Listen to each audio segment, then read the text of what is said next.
英語聞き流しリスニング、英語テキストと MP3 ダウンロード、その他の物語は、ホームページからお聞きいただけます。88thpp.com 88thpp.com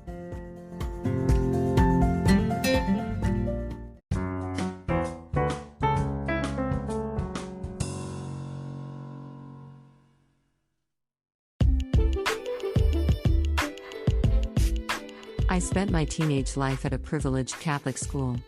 Most students came from wealthy families and some were famous. As a farmer's daughter, I belonged to the few non-wealthy students. I thought a farming family was regarded as poor and unsophisticated in this school, and tried to hide the fact that I came from one as much as I could.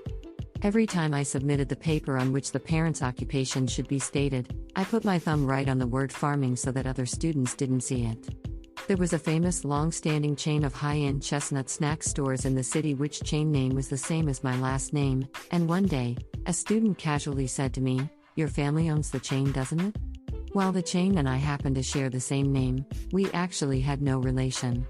But she sounded so sure as if everyone believed so. It was 3 years since I had entered the school and my concealing operation might have worked. It was possible that no one besides my close friends knew I came from a farming family. I felt confident I looked cool and sophisticated enough for them to think I came from that wealthy family. Hoping their misunderstanding would last, I didn't deny strongly and gave her an ambiguous reply. When I told my mother about it at home, she was very pleased and instructed me to keep them believing that way. I was walking toward the bus stop with my close friend after school one afternoon. When I cracked her up with my jokes and moves as usual, she said laughing, "You look like a peasant." And the next moment, she gasped and added, "I'm sorry." I wouldn't have cared if she had kept laughing, but her serious apology offended me. She remembered I was a farmer's daughter and thought her comment was inappropriate. I realized reference to a farming business required an apology, which meant she looked down on it. By the time I was a senior, I had grown weary of being a class clown just to be popular. I had tried everything to be cool but become doubtful if it was right to act someone else who wasn't real me. For seniors, the teacher asked attendance to a table manners class at a gorgeous restaurant one by one.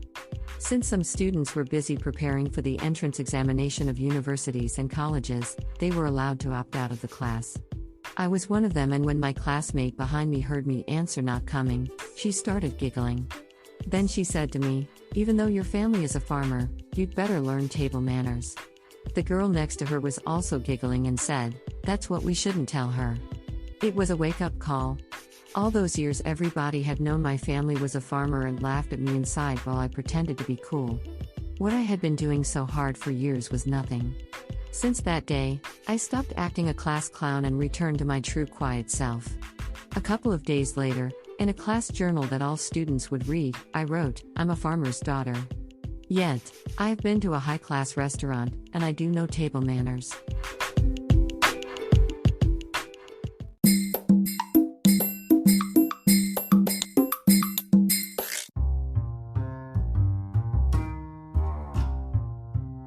There is a lake a few miles away from my new apartment, and I decided to go there for the first time.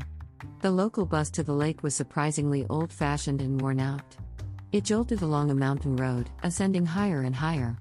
The lake lay at the foot of the mountain, surrounded by the fresh green woods.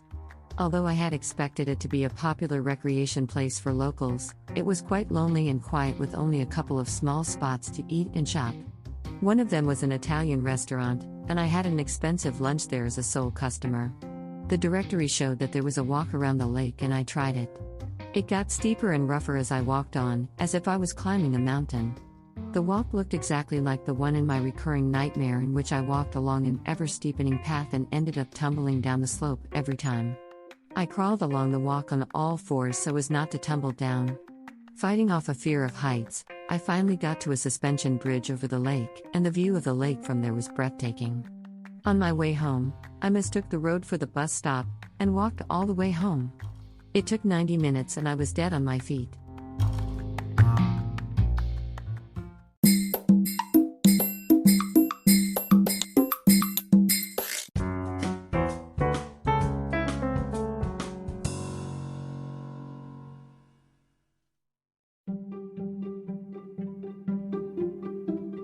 Audiobooks by Hitomi Woods.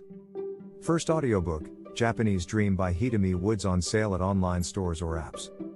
Second audiobook, My Social Distancing and Naked Spa in Japan by Hitomi Woods on sale at online stores or apps. Apple Books, Audible, Google Play, Nook Audiobooks, 43 available distributors in total.